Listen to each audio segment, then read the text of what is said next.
to the moon. My name is Ora Mae Cotton of Crabapple Orchard, and last night somebody stole my tooth.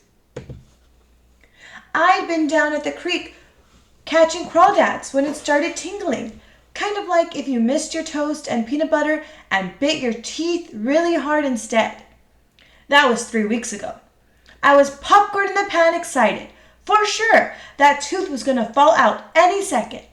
But Dad-all, that's what I call my daddy, always says not to milk the cow when she's asleep, which is Crabapple Orchard talk for not blabbing to everybody about something before you're sure of what you're blabbing about.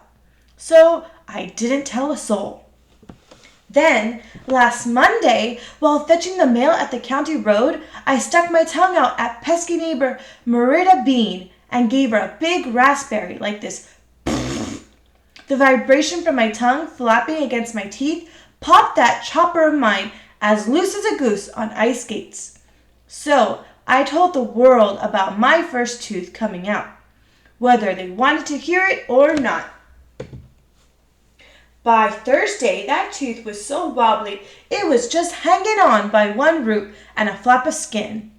I could push it all the way out between my lips with my tongue and help Mama slop the hogs at the same time.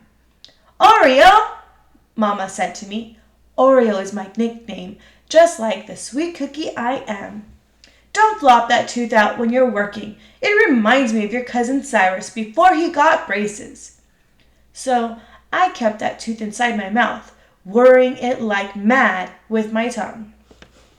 Then Friday, right after my big brother Bo Dean and my little sister Kelsey Ann got into a fight at the dinner table over whether Arlene Peterson's pigs really kneel and pray before they eat, that loose tooth of mine fell right out of my mouth, plop, and landed smack in the middle of my spaghetti. Mama said to be sure and put that tooth under my pillow.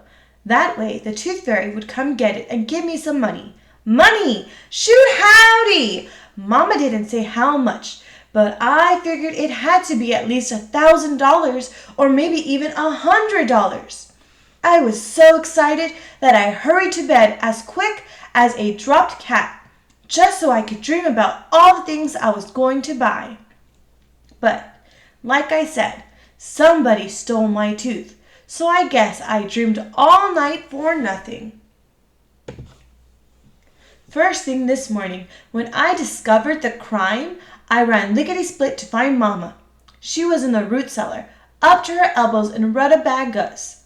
"Mama," I exploded, "is the tooth fairy a crook, like old Hester Jenkins that stole the parking meter from in front of the county courthouse?" Mama jumped back, eyes as big as sausages. "Why no, Oreo. The tooth fairy is as honest as flowers in the spring." "That's what I thought," I fumed. "Well then, somebody besides the tooth fairy stole my tooth. Somebody so crooked they screw their socks on every morning. And when I catch 'em, I'm gonna open up a can of gotcha and send 'em airmail to the moon." Mama looked at me real hard. "Oreo," she said, "I don't think anybody would steal your tooth. Maybe the tooth fairy is putting on a string with the other teeth to make a beautiful necklace. That's what I've heard she does. She probably forgot to leave you some money and will remember tonight." That didn't seem likely to me. What good is a tooth fairy that forgets? "Why don't you go ask your daddy?" Mama suggested, seeing how upset I was. "Maybe he knows something we don't." Aha, I thought. He's a real thinker. My dad-all is. Why, he even sells watermelons to the grocery store. He knows mighty near everything. I heard Dad-all before I spied him. He was out by the tire swing, shaving and singing at the same time, which is mighty dangerous if you ask me. Half his face was shaven cream. The other half was as smooth as a baby's belly, as he liked to say. "Dad-all," I yelled, "some crook stole my tooth, and when I catch 'em, I'm gonna open up a can of gotcha and send 'em airmail to the moon." Dad-all looked at me real hard. Oreo, he said, I don't think anybody would steal your tooth. Maybe the tooth fairy has it and is grinding it up in a big machine. That tooth dust might come out as money. Then the tooth fairy could use it to buy some real estate, like one of them condominiums at Miami Beach. Dad sauntered over to the back porch steps and sat down. He was thinking about the tooth fairy, money, machines, and condominiums, I figured. It was all a who'da thought it to me. What would I do with a condominium at Miami Beach? Yeah, tooth dust, Dad said. Tooth dust? I kind of shouted. But Dad, somebody stole my tooth! Dad rubbed his chin and nodded. Why don't you go ask your brother? He usually knows more than he tells. Aha, I thought, heading for the barnyard. My brother Bodine is as ornery as a bull in a beehive, and he lost 2 teeth last week when he fell out of the hayloft. I bet he stole my tooth and glued it straight into his mouth. I'm gonna get that boy, I vowed, and when I do, I'm gonna open up a can of what you gotta and send him airmail to the moon. I didn't steal your tooth, Oreo, Brother Bodine said, calmly crawling out from under the corn crib. What would I want with girl teeth anyway? They don't fit boys. I hadn't thought of that. Are you sure you didn't give it to the tooth fairy? No money down? Why would I do such a thing? I demanded to know. That's stupid. Bodine eyed the henhouse. He was looking for his pet snake Fluff. The tooth fairy saves teeth to give to babies, right, Oreo?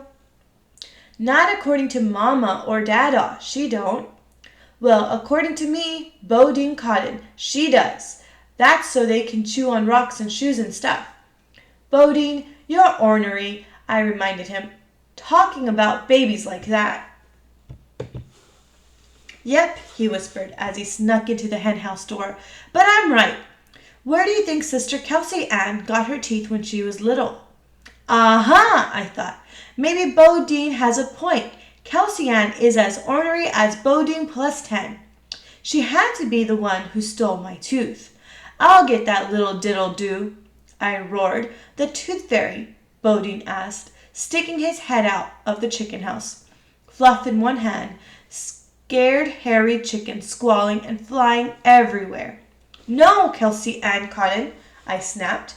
And when I do, I'm gonna open a can of gotcha and send her airmail to the moon. Kelsey Ann Cotton, I yelled up the backyard apple tree. Give me my tooth. I know you stole it. Pig feathers, she said, hanging upside down from her knees on a tree limb. I'm as sweet as roses in the snow. The tooth fairy steals teeth, not me. She makes them into doorknobs. Didn't you know that, Oreo? Not according to Mama, Dada, or Bodine. She doesn't. You took it, I shrieked. She does too, 'cause I didn't, Kelsey Ann snipped. Does not, you did. Does too, I didn't. Does not, you did. Kelsey Ann giggled. I'll bet you threw it away, Oreo. It's probably in the bottom of the garbage can stuck in the middle of a blob of leftover spaghetti. That's how forgetful you are. That tooth will never be a doorknob. That did it. I was so mad, I was ready to scream. Nobody really knew what the tooth fairy was up to. Nobody was a bit of help, and nobody was the lop-eared rascal that stole my tooth. I was just about to plop my quart clean out of Crabapple Orchard. That's how mad I was. But instead, I just stood there looking at my upside-down sister, and I started crying. Loud and long, big tears streaming down my face, tasting like salt. I didn't want to cry. I just couldn't stop. Now, we Cottons banter, shout, squabble, and argue at one another a fair amount, just like any self-respecting family. But if it ever comes to a Cotton bawling real tears of grief, the rest come running to help Hey ho howdy in a flash. Dada, Mama, Bodine, Kelsey Ann, and even my pesky little neighbor Marita Bean were all at my side in 5 seconds flat. Somebody stole my tooth, I sobbed, crying harder than ever. And when I catch 'em, I'm gonna open up a can of gotcha and send 'em airmail to the moon. And I stuck my hands down deep in my pockets, trying to look like I meant it. My name is Ora Mae Cotton of Crabapple Orchard. My face is hot, my toes are curling, and right now I feel like a possum up a plum tree. I'm as embarrassed as a zebra without stripes. You see, there's this little heart thing in the bottom of my pants pocket. It's right where I left it. I wonder if the Tooth Fairy ever sends motor mouth kids like me airmail to the moon. The end.